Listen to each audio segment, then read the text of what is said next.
যখন window on করা হয়, অন করার আগে এই ধরনের একটি মেসেজ চলে আসে, Windows activation, active window now, the activation period has expired, active now, ask me later. বা এই ধরনের মেসেজ আসে, you must activate Windows within 26 days to continue using all Windows features. নিচে থাকবে activate Windows online now, ask me later. এই ধরনের message Windows start হওয়ার আগে চলে আসে। আবার উইন্ডোজ স্টার্ট হয়ে গেলেও পরে ব্ল্যাক স্ক্রিন হয়ে যায়, ঠিক এইরকম ব্ল্যাক স্ক্রিন হয়ে যাবে। বা এই নিচের কোনায় Windows 7 build 7601 this copy to Windows is not genuine, এই ধরনের মেসেজ আসে এই কোনাতে। This copy of Windows is not genuine, অর্থাৎ উইন্ডোজ জেনুইন নয়।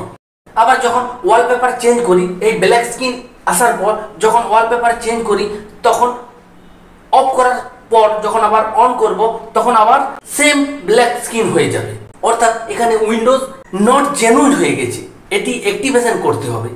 এই ধরনের প্রবলেম হামেশাই আসে, অনেক মেশিনেই এই ধরনের প্রবলেম আসতে থাকে। এই প্রবলেমটিকে অতি সহজেই সমাধান করা যায় কিভাবে, তা এই ভিডিওতে আমরা ডিটেলসে আলোচনা করব। হাই গাইজ, আমি বিদেশ। এই ধরনের প্রবলেম এলে প্রথমে সার্চ বারে এসে ক্লিক করে এই সার্চ বারে লিখতে হবে সিএমডি। এই উপরে চলে আসবে সিএমডি। এই সিএমডি লেখার উপর রাইট ক্লিক করে রান অ্যাজ অ্যাডমিনিস্ট্রেটর করতে হবে। এখানে ক্লিক করছি, রান অ্যাজ অ্যাডমিনিস্ট্রেটর। এরপর কমান্ড প্রম্পট খুলে যাবে। এখানে একটি ছোট কমান্ড লিখতে হবে। কমান্ডটি হলো SLMGR, তারপর একটি পেজ দিয়ে একটি হাইফেন, তারপর লিখতে হবে REARM, এরপর এন্টার প্রেস করতে হবে। এই এন্টার প্রেস করার সাথে সাথে একটি মেসেজ চলে আসবে, বা একটু পরে হলো এই মেসেজটি আসবে, তা হলো command completed successfully, please restart the system of the change to take effect. এই লেখাটি চলে আসবে। এখানে ওকেতে ক্লিক করলে এই লেখাটি চলে যাবে।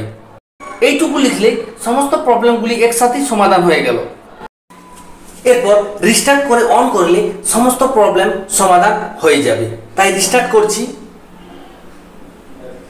এখন রিস্টার্ট হওয়ার পর অন হচ্ছে।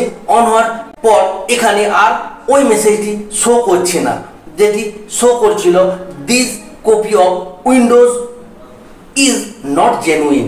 এই ইজ নট জেনুইন, এই নট জেনুইন এখানে আর শো করছে না, অর্থাৎ সমস্ত প্রবলেমগুলি সলভ হয়ে গেছে। তাই আর এখানে ওই মেসেজটি শো করছে না। এখন যদি ওয়ালপেপার চেঞ্জ করি তাহলে চেঞ্জ হয়ে যাবে, এবং রিস্টার্ট করলে আর পরিবর্তন হবে না, সেই টি থেকে যাবে। এই ভিডিওর যদি কোনো জায়গায় বুঝতে অসুবিধা হয় তাহলে অবশ্যই কমেন্ট করে জানাবে। Thanks for watching.